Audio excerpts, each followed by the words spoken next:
you've got 4 baby daddies then. Three Yep. baby daddies. So, yeah. 5 kids. Yep. Okay. What is baby daddy? What are the rules of being a baby daddy? Like, what makes someone a good baby daddy? Because you're single now, right? You're not with any of these guys anymore. But you probably still have at least some sort of relationship with them. Yeah. Somewhat. What makes someone a good baby daddy versus a bad baby daddy? Give me one thing I of think each. that being a good father, like no matter what's going on in the relationship between you and the individual who you have a child with, you don't bring that into the relationship that you have with your kids. Like my second son's father have always fought for him.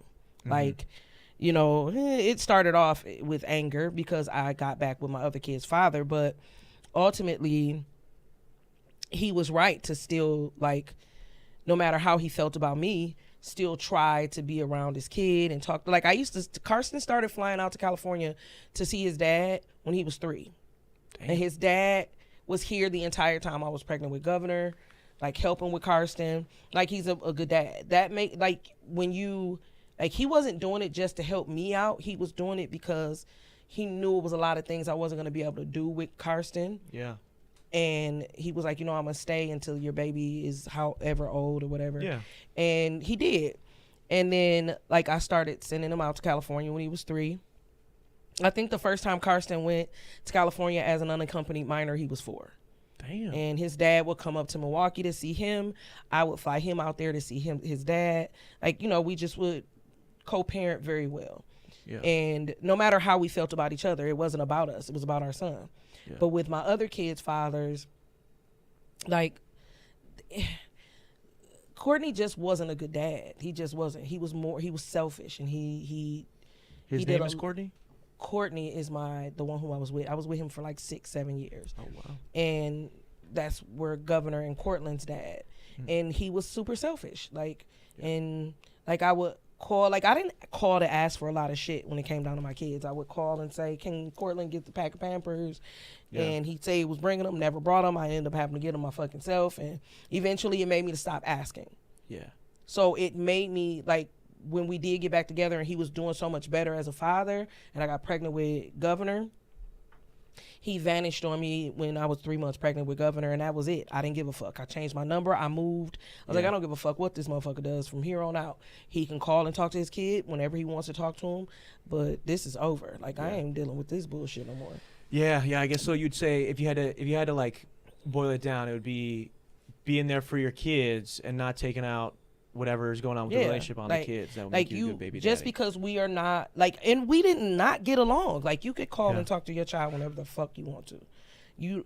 And until they get of age, like, you know, you can talk to me. I don't have to, you know, it's never going to be, no, you cannot come get your child. Yeah. Okay, when you going to get them? Like, what time do you want to get them? How are we going to do this? Just let me know. Co-parent, right? That's like, just as simple I don't as it is. give Like, a communicate, fuck. right? Like, as long as you're not putting my child in a compromising position because of whatever it is you got going on. Like, my other kid's father, my last 2 kids' father, he has my 9-year-old but doesn't even fuck with my 4-year-old. It's like, you take away from the father that you were for Master when you start neglecting Bronx.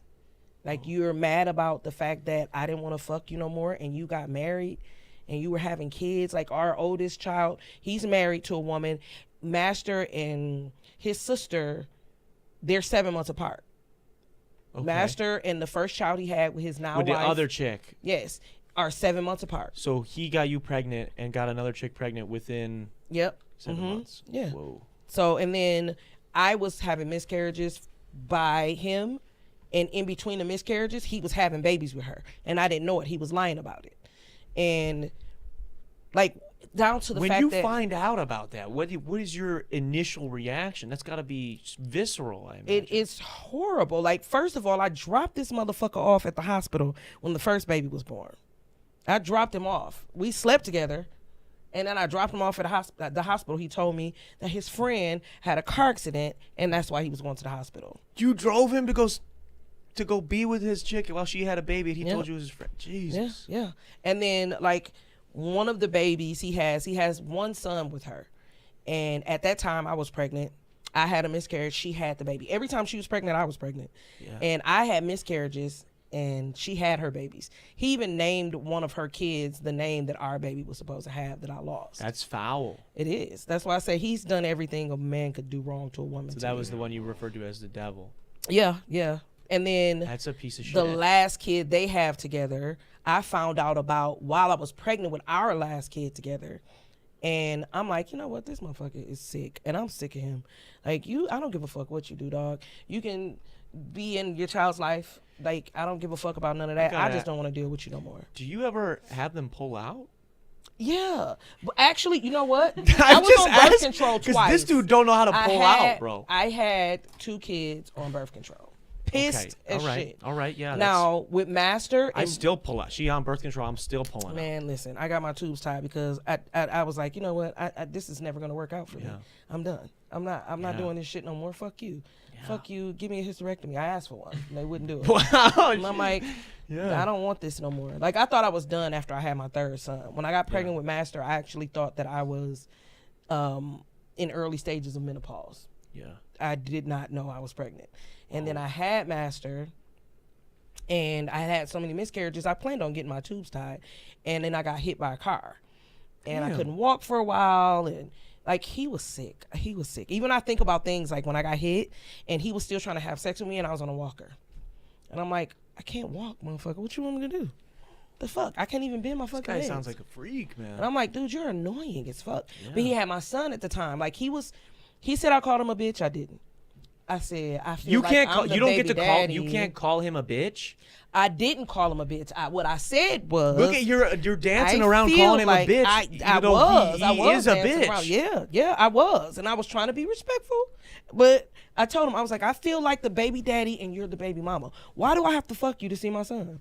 Because you have him with you after I got hit. Like, I fell on hard times and you use that.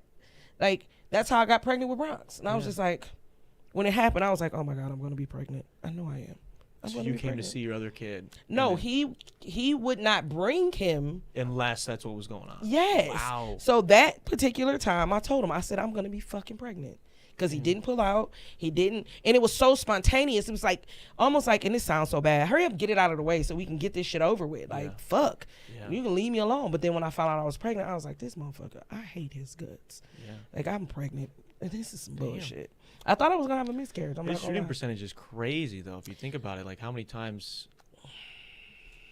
And the other chick, too. Like, that's... So, altogether, he has 7 children now. He didn't have any when we met. That's crazy. I got a homie that's got 11 or 13, so that's... he's getting there. He might by the time he's done. I don't give a fuck what he does. I'm done. Who knows? You can do whatever the fuck you want to do. That's... and she doesn't know that my 4-year-old exists. Have you ever gone to, like, therapy about this?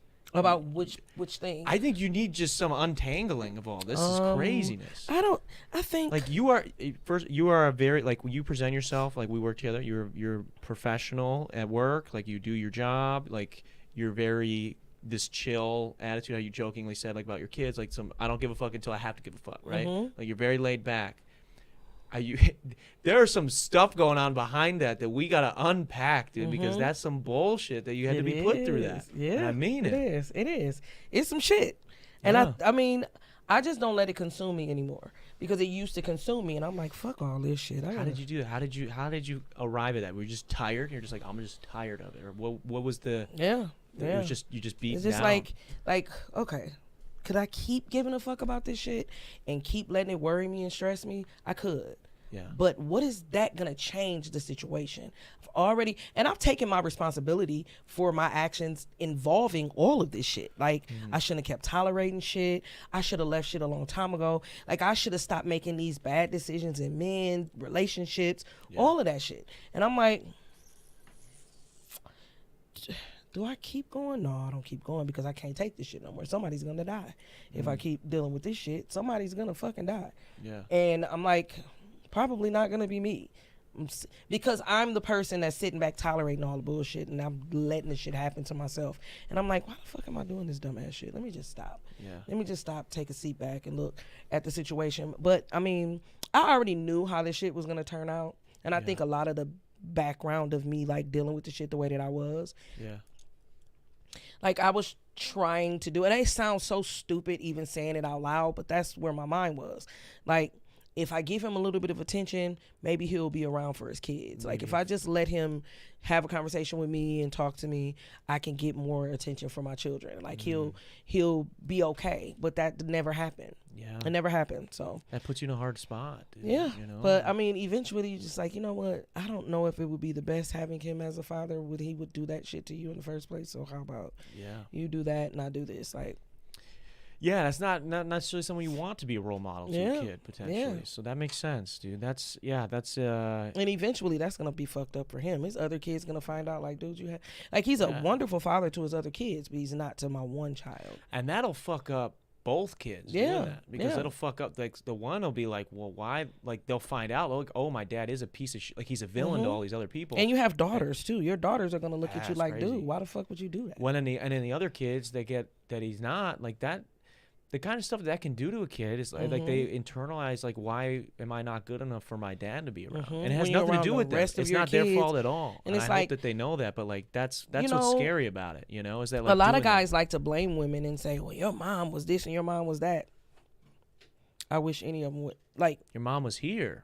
And I've never, ever left. That's what I'm saying. And you know what? I never stopped you from being there either. So you can say what the fuck you want to say, but the kids eventually see it. So my oldest son feels the way he feels about his dad. Like, dog, you try to make it seem mom would be tripping all the time, and my mom don't trip most of the time. Like, I see how she is. I know her. Thanks for watching that last video, guys. Click right over here to see the episode in its entirety. Or click over here to subscribe and check out all the other cool shit we have on the channel.